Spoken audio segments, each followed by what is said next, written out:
Hello दोस्तों, नमस्कार। स्वागत है आपका हमारे यूट्यूब चैनल देवास्टम आईक्यू में। साथियों, हम आज इस क्लास में साइकोलॉजी मनोविज्ञान के महत्वपूर्ण प्रश्नों की चर्चा करने वाले हैं, जो अलग अलग बुक से मैं आपके लिए इंपॉर्टेंट क्वेश्चन लेकर आए हूँ साथियों, जो REET, TET, CTET, DSSB, KVS all exams के लिए इंपॉर्टेंट है। अभी हमारा टारगेट रीट 2021 है साथियों। आज हमारा मॉडल पेपर नंबर 2 है, ठीक है। अगर आपको ये क्वेश्चन पीडीएफ में प्राप्त करना है तो टेलीग्राम चैनल का डिस्क्रिप्शन लिंक दिया है, ज्वाइन करके क्वेश्चन आप पीडीएफ में प्राप्त कर सकते हैं, ठीक है। और एंड तक देखते रहना है। 30 प्रश्न है, 30 में से आप कितने राइट करते हैं ये कमेंट में आपको बताना है साथियों, ठीक है। सारे क्वेश्चन इंपॉर्टेंट है, अलग अलग बुक से आपके लिए इंपॉर्टेंट प्रश्न लेकर आया हूँ। टोटल हम 2000 प्रश्न करने वाले हैं परीक्षा से पहले पहले। तो साथियों, आपको हर दिन ये टेस्ट सुबह 8 बजे और शाम 8 बजे दोनों टाइम आपको ये 8 बजे टेस्ट इस चैनल पर मिलता रहेगा। तो जरूर चैनल को सब्सक्राइब और बेल आइकन प्रेस कर लेना, जिससे आपको नोटिफिकेशन मिलता रहे, ठीक है। तो स्टार्ट करते हैं। आप साथ में भी आंसर दे सकते हैं।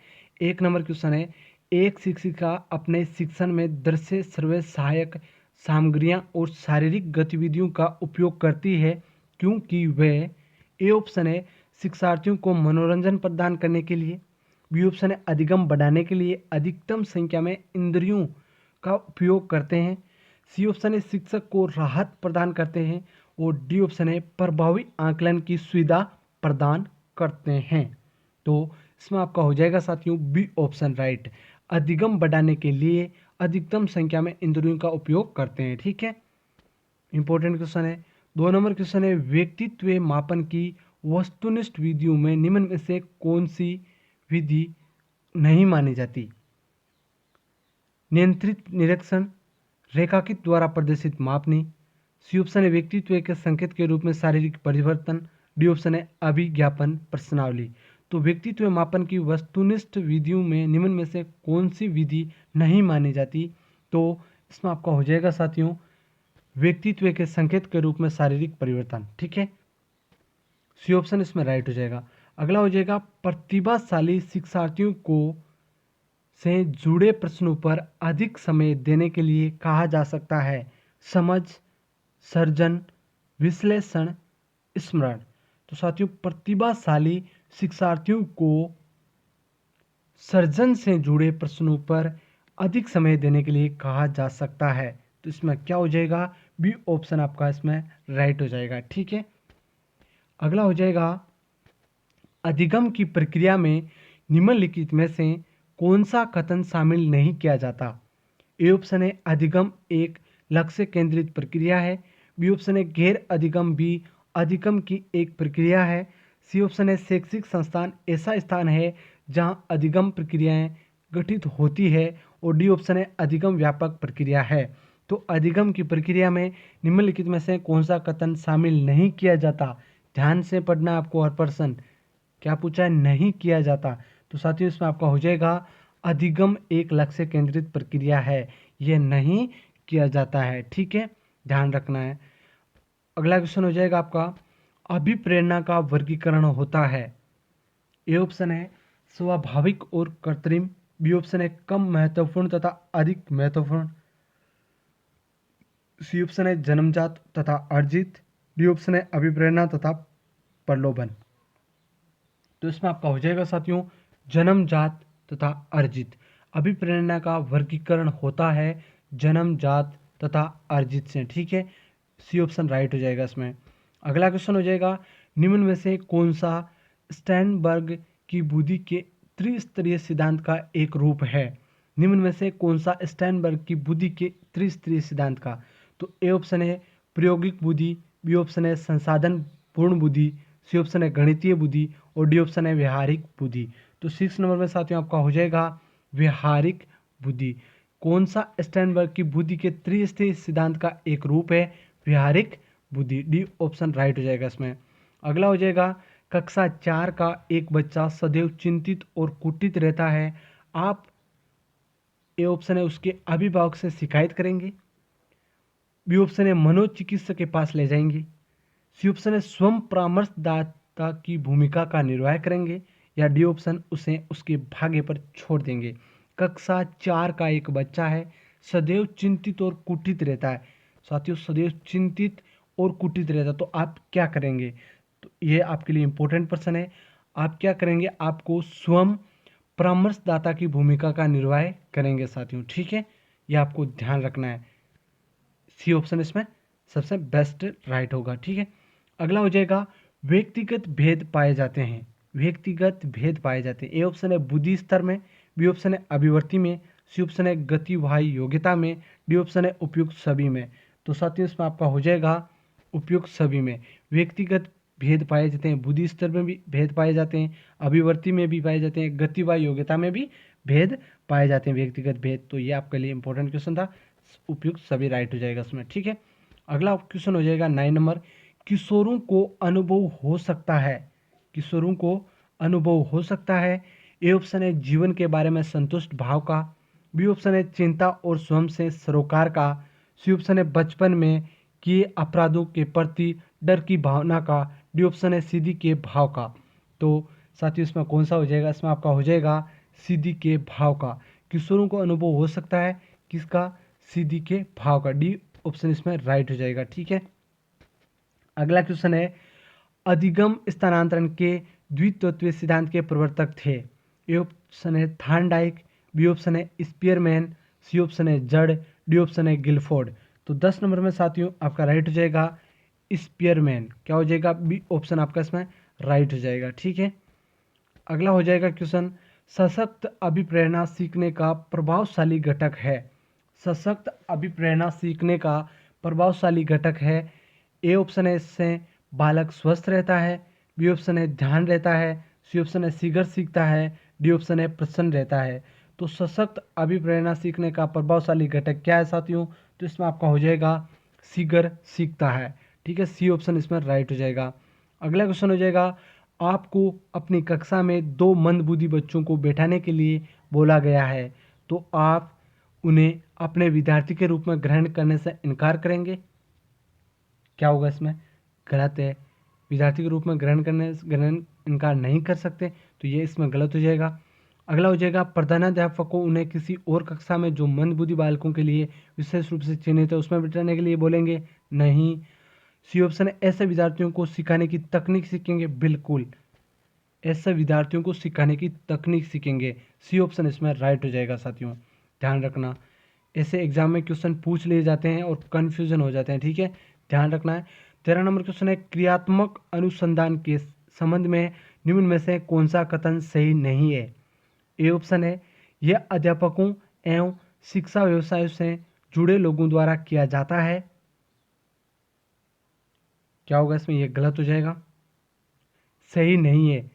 तो ये सही है साथियों। ठीक है, बी ऑप्शन है व्यापक स्तर पर निर्णय लेने के लिए सूचना संकलन का कार्य इसमें किया जाता है, तो ये गलत हो जाएगा इसमें। तो इसमें बी ऑप्शन क्या पूछा है? क्रियात्मक अनुसंधान के संबंध में निम्न में से कौन सा कथन सही नहीं है? तो ये कथन सही नहीं है साथियों। कौन सा कथन सही नहीं है? बी ऑप्शन इसमें राइट हो जाएगा, ये कथन सही नहीं है। और ये तीनों कथन बाकी क्या है? सही है। अगला क्वेश्चन हो जाएगा आपका निम्न में से कौन सा उदाहरण अर्जित प्रेरक का है?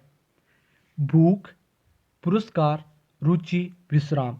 तो इसमें कौन सा हो जाएगा साथियों? इसमें हो जाएगा रुचि। निम्न में से कौन सा उदाहरण अर्जित प्रेरक का है?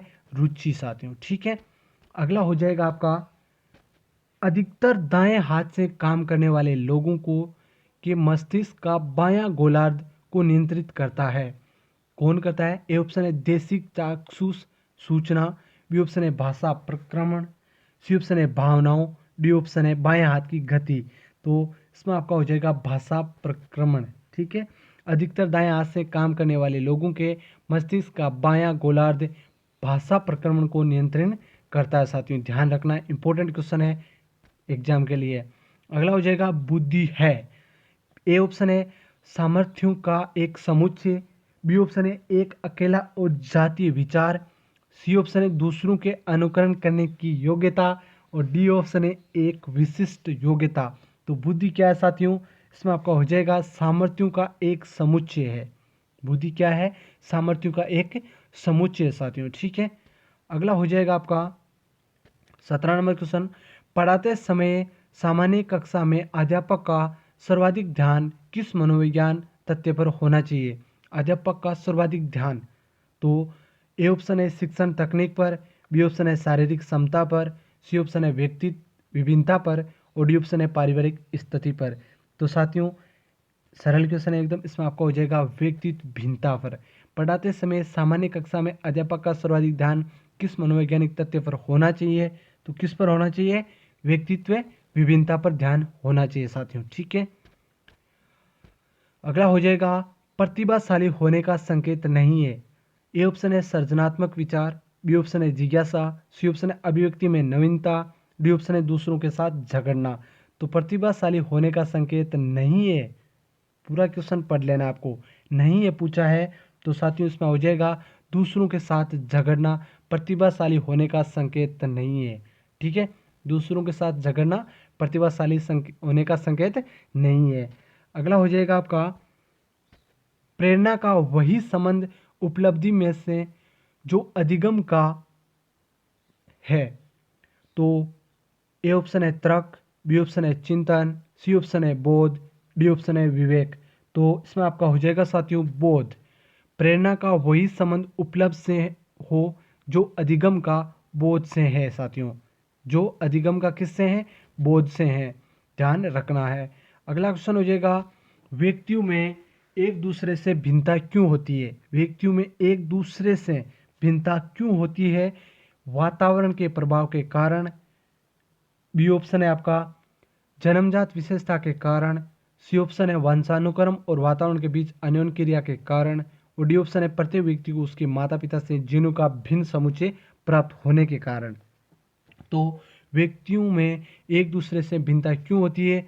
क्योंकि वंशानुक्रम और वातावरण के बीच अन्योन क्रिया के कारण एक दूसरे में भिन्नता होती है साथियों, ठीक है। सी ऑप्शन आपका इसमें राइट हो जाएगा। अगला हो जाएगा क्वेश्चन शिक्षार्थी में बहुत विभिन्नताएं होती है, इनमें से किसके कितने लिए शिक्षक को संवेदनशील होने की आवश्यकता है? तो एक नंबर संज्ञानात्मक क्षमताओं और सीखने के स्तरों पर आधारित विभिन्नता, दो नंबर है भाषा जाति लिंग धर्म समुदाय की विविधता पर आधारित विभिन्नता। तो नीचे दिए गए कूट के आधार पर उत्तर चुनना है।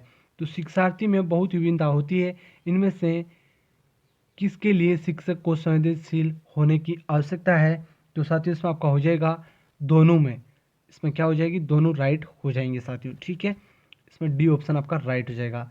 अगला क्वेश्चन हो जाएगा 22 विशेष रूप से जरूरतमंद बच्चों की शिक्षा का प्रबंध होना चाहिए। ए ऑप्शन है दूसरे सामान्य बच्चे के साथ, बी ऑप्शन है विशेष विद्यालयों के विशेष बच्चे के लिए विकसित विधियों द्वारा, सी ऑप्शन है विशेष विद्यालयों में, और डी ऑप्शन है विशेष विद्यालयों में विशेष शिक्षकों द्वारा। तो इसमें आपका हो जाएगा दूसरे सामान्य बच्चों के साथ। विशेष रूप से जरूरतमंद बच्चों की शिक्षा का प्रबंध होना चाहिए, दूसरे सामान्य बच्चों के साथ होना चाहिए साथियों। ए ऑप्शन इसमें राइट हो जाएगा। अगला हो जाएगा प्रभावी और स्थायी शिक्षा ग्रहण करने के लिए विद्यार्थी के पास होना चाहिए केवल शिक्षा प्राप्त करने के अवसर, बी ऑप्शन है योग्यता और अभिप्रेरणा का वांछित स्तर, सी ऑप्शन है केवल उपयुक्त बौद्धिक स्तर, डी ऑप्शन है केवल सीखने की योग्यता। तो इसमें आपका हो जाएगा साथियों योग्यता और अभिप्रेरणा का वांछित स्तर। प्रभावी और स्थायी शिक्षा ग्रहण करने के लिए विद्यार्थी के पास योग्यता और अभिप्रेरणा का वांछित स्तर होना चाहिए साथियों, ठीक है। अगला आपका हो जाएगा क्रियात्मक अनुसंधानकर्ता के लिए आवश्यक होता है। ए ऑप्शन है विषय का स्वामित्व होना, बी ऑप्शन है समस्या का बोध देना, सी ऑप्शन है समस्या से संबंधित होना, और डी ऑप्शन है अपेक्षित शैक्षिक योग्यता होना। तो 24 में आपका हो जाएगा अपेक्षित शैक्षिक योग्यता होना साथियों, ठीक है। साथियों एक बात और आपके लिए इम्पोर्टेंट, 30 टेस्ट आपके इस चैनल पर पहले से अपलोड है, तो वो भी आपको देना है साथियों। आप चैनल की प्लेलिस्ट में जाकर देख सकते हैं, 30 टेस्ट आपको अपलोड मिल जाएंगे। वो सारे क्वेश्चन इंपॉर्टेंट है, वो भी आपको धीरे धीरे एक एक करके वो सारे टेस्ट देने हैं। और ये अभी चल रहे हैं, एक सुबह 8 और एक शाम 8 बजे ये मॉडल पेपर, ये भी आपको हर दिन देने हैं साथियों। इससे आपकी तैयारी मजबूत होगी, जिससे आपका एक भी प्रश्न नहीं छूटेगा, ठीक है। 25 नंबर क्वेश्चन है क्रोध व भय प्रकार है अभिप्रेरणा का, स्वेग का, परिकल्पना का, मूल प्रवृत्ति का। तो 25 में आपका हो जाएगा स्वेग, बी ऑप्शन इसमें राइट हो जाएगा। क्रोध एवं भय प्रकार है, स्वेग का प्रकार है साथियों। अगला हो जाएगा एक आंतरिक बल जो प्रोत्साहित करता है और व्यवहारपरक प्रतिक्रिया के लिए बाध्य करता है, उस प्रतिक्रिया को विशिष्ट दिशा उपलब्ध कराता है। तो इसमें कौन सा हो जाएगा साथियों? इसमें आपका हो जाएगा अभिप्रेरणा। डी ऑप्शन राइट हो जाएगा, उपलब्ध कराता है, अभिप्रेरणा है। अगला हो जाएगा 27, निम्नलिखित में से कौन सा कारक अधिगम को सकारात्मक प्रकार से प्रभावित करता है? ए ऑप्शन है सहपाठियों से प्रतियोगिता, बी ऑप्शन है अर्थपूर्ण संबंध, सी ऑप्शन है माता पिता की ओर से दबाव, डी ऑप्शन है अनुत्तीर्ण हो जाने का भेद। तो साथियों इसमें आपका हो जाएगा कौन सा हो जाएगा? इसमें आपका हो जाएगा साथियों अर्थपूर्ण संबंध का। ठीक है, निम्नलिखित में से कौन सा कारक अधिगम को सकारात्मक प्रकार से प्रभावित करता है? अर्थपूर्ण संबंध। ठीक है, अगला क्वेश्चन हो जाएगा संज्ञानात्मक विकास निम्न में से किसके द्वारा संभव है? ए ऑप्शन है प्रासंगिक और हर संभव रूप में सुनियोजित परीक्षणों का आयोजन करके, बी ऑप्शन है पारंपरिक तरीकों को सुदृढ़ करने वाले गतिविधियों को प्रस्तुत करके, सी ऑप्शन है एक समृद्ध और विविध वातावरण प्रदान करके, डी ऑप्शन है सहयोगात्मक की अपेक्षा व्यक्तिगत गतिविधियों पर अधिक ध्यान केंद्रित करके। तो इसमें आपका हो जाएगा साथियों एक समृद्ध और विविध वातावरण प्रदान करके। ठीक है, सी ऑप्शन राइट हो जाएगा। अगला क्वेश्चन हो जाएगा निम्न में से कौन सी डिस्लेक्सिया की विशेषता नहीं है? ए ऑप्शन है वाचन परिशुद्धता, गति तथा बोध की समस्या, बी ऑप्शन है सीधे उल्टे हाथ के प्रयोग के संबंध में निश्चय, सी ऑप्शन है छपे हुए शब्दों को सीखने और याद करने की कठिनाइयाँ, डी ऑप्शन है लिखने की धीमी गति। तो इसमें आपका हो जाएगा साथियों सीधे या उल्टे हाथ के प्रयोग के संबंध में निश्चय। अगला हो जाएगा 16 PF का प्रयोग किसके मापन हेतु किया जाता है? 16 FPF का, ये आपको ध्यान रखना है। 16 PF का प्रयोग किसके मापन हेतु किया जाता है? सृजनात्मक, अभिरुचि, व्यक्तित्व और दबाव। तो इसमें आपका हो जाएगा व्यक्तित्व।